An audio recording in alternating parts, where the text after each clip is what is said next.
Abu Hurairah sebelum tidur malam, maka dia memetik tali yang dia simpul 2000 simpul, alfa uqdah, 2000 simpul. Setelah itu barulah dia tidur malam 2000 simpul. Subhanallah, subhanallah, subhanallah, subhanallah. Itu tidak pernah dilakukan Nabi. Jadi jangan pertanyaannya pernah nggak dilakukan Nabi? Pernah nggak dilakukan Nabi? Abdurrahman bin Auf kalau dia masuk rumah, dia baca ayat kursi di 4 pojok. Ayat kursi, ayat kursi, ayat kursi, ayat kursi. Buka dalam kitab Syiar A'lam An-Nubala, ditulis oleh Imam Az-Zahabi. Tidak pernah dilakukan Nabi.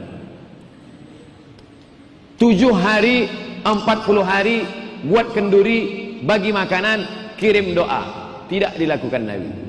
Tidak dilakukan Abu Bakar, Umar, Utsman, Ali, sahabat Nabi. Tapi ada dalam fatwa tabi'in, namanya Imam Atha. Kata Imam Atha, ulama dari kalangan tabi'in, orang yang meninggal dunia, maka dia diuji di kuburnya selama 7 sampai 40 hari, maka dianjurkan bersedekah dan berkirim doa. Andai saya mati, keluarga saya akan bersedekah selama 40 hari. Pergi ke panti jompo, ke panti yatim, berikan makanan terus. Ya Rasulullah, ummi matat, emakku mati, apa atasaddaqu anha? Apakah aku boleh bersedekah? Kata Nabi, tasaddaq, bersedekahlah engkau. Ayyus sadaqatu afdal, sedekah apa yang paling afdal? Saqiyul ma, memberi air minum. Pernah kamu beli air minum? Enggak pernah. Pernah kamu kasih air minum botol? Enggak pernah. Lalu kamu sedekah apa? Sumur bor. Mantap. Nah, tapi jangan sampai gara-gara tradisi ini yang miskin, yang susah sampai ngutang bubur kacang hijau. Sudah jatuh ditimba tangga, diterkam kucing. Maka kita pesan ke dia, Pak, kami tahu bapak tak mampu, istrimu meninggal dunia, maka kamu jangan ngutang-ngutang, kami yang akan bawakan makanan. Karena kata Nabi, isna'u ta'aman li ali Ja'far, Ja'far sudah mati meninggal, buatkan makanan untuk keluarganya, karena dia sudah susah. Tapi bagi yang kaya, kebun sawitnya lebar, ada tambak udangnya, ada tambang batu baranya, dia mau bersedekah, silakan. Yang takut makan, ada kata sambutan dari ahli waris, Bapak Ibu sekalian, ini makanan yang ada ini bukan harta utang, bukan pinjaman, bukan warisan bapak kami, ini murni sedekah saya, anaknya yang kaya. Apa kalian tak tahu bahwa saya ini kaya? Hah? Banyak orang yang baca atau kirim Al-Fatihah untuk yang meninggal. Ini terjadi di masyarakat Melayu. Transfer Al-Fatihah macam transfer fulus lah tuh di ATM. Transfer Al-Fatihah buat yang sudah meninggal. Oke? Kita mau bahas amalan itu bid'ah atau tidak. Begini caranya.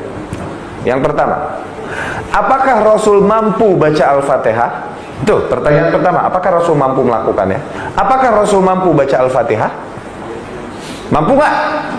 Ah, begitu. Yang kedua apa? Adakah kondisi yang menuntut Rasul kan? Oke. Ada nggak kira-kira orang yang pantas Rasul kirimkan Al-Fatihah? Sahabat yang mati berjuang membela Rasul Sallallahu Alaihi Wasallam, pantaslah mereka Rasul kirimkan Al-Fatihah. Ada kan? Oke.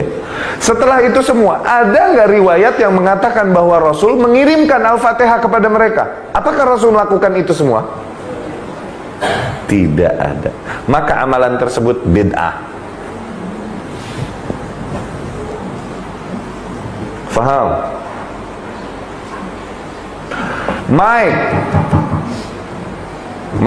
Mikrofon bid'ah dong. Ini kan zaman Rasul nggak ada, jadi sekarang kalau mau azan teriak-teriak aja sono. Begitu. Kita pakai rumus tadi. Apakah Rasul mampu melakukannya? Rasul mampu nggak bikin mic? La yukallifullahu nafsan illa wus'aha. Rasul nggak mampu. Ya udah jangan dibahas. Emang Rasul nggak mampu. Berbeda ketika bicara Al-Fatihah, Rasul mampu dan Rasul tidak melakukannya. Paham? Kasus lain, biar lebih paham. Baca Yasin malam Jumat. Ini terjadi di Indonesia, di Malaysia. Baca Yasin malam Jumat. Rumus yang pertama apa tadi? Apa Rasul mampu melakukannya? Tayyib. Rasul mampu nggak baca Yasin?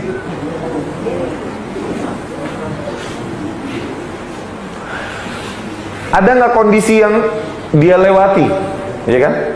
Yang menuntutnya untuk melakukannya. Kira-kira pada masa hidupnya Rasul mengalami nggak sih malam Jumat?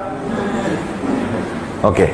Setelah itu semua, apakah ada riwayat yang mengatakan bahwa Rasul baca Yasin malam Jumat?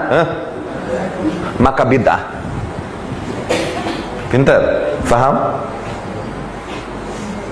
Baca Yasin 3 hari, 7 hari, 40 hari mati. Ada nggak di sini? Di sini ada kan? 7 harian, 40 harian, 100 harian, di sini ada kan? Baca Yasin sama tahlilan. Iya kan? Oke. Rasul kalau mau baca Yasin mampu nggak? Ada nggak kira-kira orang-orang yang pantas Rasul bacakan atas mereka Yasin setelah meninggal?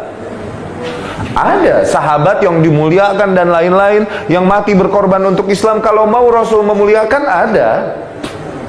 Tapi setelah itu semua, apakah Rasul bacakan Yasin untuk mereka? Adakah riwayat yang mengatakan hal itu? Enggak ada. Maka bid'ah. Nanya, kirim bacaan Al-Fatihah atau ayat-ayat Al-Quran yang lain, Yasin atau Al-Quran 30 juz kepada mayit atau seorang yang udah meninggal dunia, itu sampai atau tidak? Sampai atau tidak?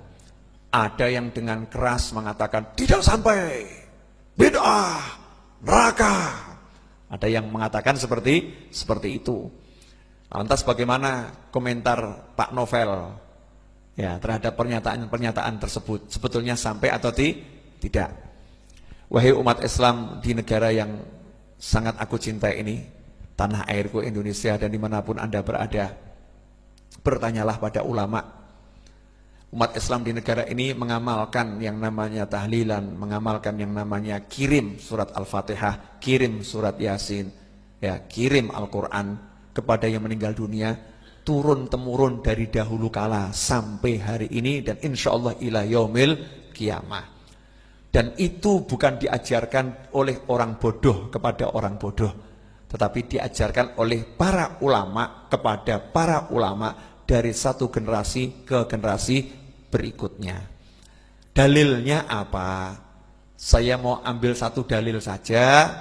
Dalil ini difatwakan oleh Mufti Mesir, Syekh Ali Al-Jum'ah, Syekh Ali Jum'ah, Mufti Mesir. Insya Allah nanti akan saya share rekamannya. Ya, tapi ini biar yang ini di-share juga. Mufti Mesir Syekh Ali Jum'ah mengatakan salah satu dalil mengirim Fatihah itu ya dari Rasulullah SAW. Kalau dibilang bukan amalan Nabi ya, ini dalilnya dari Nabi. Rasulullah ketika ditanya gitu, bagaimana jika seorang menghajikan orang yang sudah meninggal dunia? Ya kan? Rasul mengatakan seseorang boleh menghajikan orang yang sudah meninggal dunia. Betul? Oke. Jadi menghajikan orang yang sudah meninggal dunia itu sampai pahalanya kepada yang diniatkan untuk dihajikan. Sedangkan kita ketahui dalam haji itu isinya adalah nanti ada puasa. Puasa baik ketika haji maupun setelah pulang ke tanah air. Di haji juga ada yang namanya sholat. Ya, ada sholat sunnah setelah tawaf. Ya, ada sholat. Di haji ada yang namanya bayar kafaroh, bayar dam dan lain sebagainya. Artinya nafkah, sedekah, mengeluarkan harta. Di haji ada yang namanya talbiyah, labbaik Allahumma labbaik, ada zikir. Di haji ada yang namanya qiraatul Quran. Artinya satu contoh dari Nabi, amalan haji itu mencakup semua amalan yang dilakukan oleh umat Islam Indonesia dalam rangka mengirimkan pahala amal soleh kepada yang telah meninggal dunia. Jadi kalau ada orang bilang ngirimkan Fatihah nggak sampai, berarti orang yang sholat untuk yang sudah meninggal dunia dalam ibadah haji tadi, semua amalan hajinya nggak akan sampai.